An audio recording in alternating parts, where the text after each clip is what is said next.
దయచేసి చదువులో కూడా చైతన్యం ఉండాలి. మెరిట్, అమెరికన్ డాలర్ ఇవి కాదమ్మా మెరిట్ అంటే. మీరు స్వతహాగా మీకు ఒక రక్షణ, ఒక చైతన్యం, ఒక పోరాటం, ఒక ఆకాంక్ష ఇవి చాలా బలంగా ఉండాలి. అది స్త్రీ అయినా పురుష అయినా అప్పుడే మీ చైతన్యాన్ని నిలబడగలుగుతారు, మనిషిగా నిలబడగలుగుతారు. నేను మీలాగే లాస్ట్ ఇయర్గా చదువుకున్నప్పుడు నేను ఒక కవిత రాసిన. మీరు పర్మిషన్ ఇస్తే ఆ కవిత చదివి వినిపిస్తా.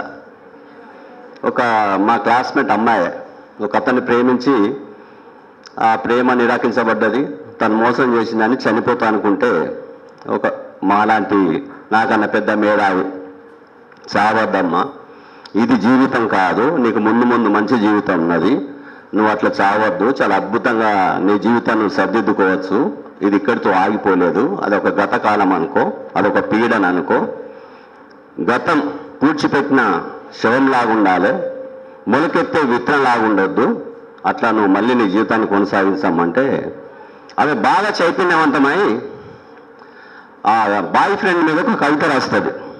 ఏమని? నా స్వేచ్ఛ స్వతంత్రాలను వేటాడిన ఓ బాయ్ ఫ్రెండ్, నన్ను అటోలో అటు ఇటు తిప్పావు, కానీ నా సంగతి అటో ఇటో తేల్చలే, అయినా నిన్న మునిగింది నేనే, కానీ ఆ మునుకలో ఈత నేర్చుకున్నాను, నా రాత మార్చుకున్నాను.